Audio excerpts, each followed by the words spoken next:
মা, তোমার কাছে নীল শাড়ি আছে? না, নীল শাড়ি তো নাই। বুঝলাম না, একটা মহিলার সংগ্রহে নীল শাড়ি থাকবে না? এটা কেমন কথা? নীল শাড়ি দিয়ে কি করবি তুই? মেঘ পরে যেতে বলেছে।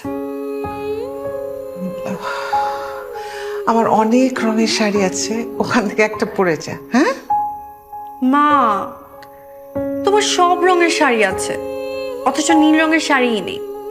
এখন বুঝলা তো তোমার রুচি কত খারাপ?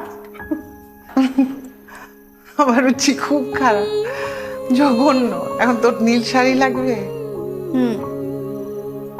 ঘুমাতে যা, দয়া করে আমাকে একটু ঘুমাতে দে। সকালবেলা মার্কেটে নিয়ে যাব, নীল শাড়ি কিনে দেবো।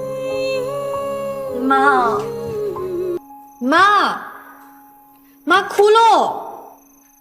খুলি খুলি, আবার কি হলো?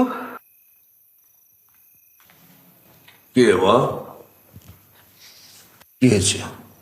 বাবা, আমি একটু আগে একটা ইম্পর্টেন্ট ডিসিশন নিয়েছি। ডিসিশন? কি ডিসিশন নিয়েছিস? দাঁড়াও, বলছি। শোনো, একটু আগে আমি একটা ডিসিশন নিয়েছি। কি ডিসিশন বল?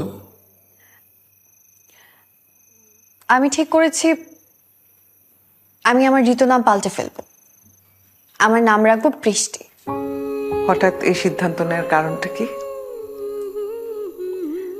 যেহেতু ওর নাম মেঘ, তাই এখন থেকে আমার নাম বৃষ্টি।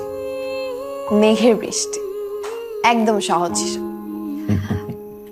জানি তোমাদের দেয়া নাম চেঞ্জ করলে তোমরা কষ্ট পাবে, কিন্তু আমার কিছু করার নাই। এতদিন এত কষ্ট করে তোকে বড় করলাম, এত সুন্দর দেখে একটা নাম রাখলাম। এই কোথাকার কোন ছেলের জন্য আজকে তুই তোর নামটা পাল্টে ফেলবি? মা, এটা তুমি কি বললা? কেন? কোথাকার কোন ছেলে মানে? শোনো, তোমাকে একটা কথা স্ট্রেট বলি, আজকের পর থেকে কখনো ওকে নিয়ে কোনো উল্টাপাল্টা কথা বলবা না। আরে আমি তো মজা করে বলেছি। না, তুমি ওকে নিয়ে মজা করে কোনো কথা বলবা না। মা, তুমি জানো আমি কল্পনায়, স্বপ্নে ঠিক যেমন মানুষকে চেয়েছি, ও ঠিক সেরকম। একটু কমও না, একটু বেশিও না।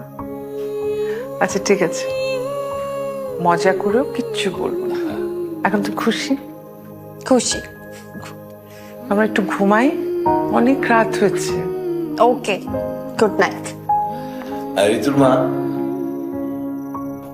ও সরি বৃষ্টির মা, আমাকে গ্লাস পানি দাও তো।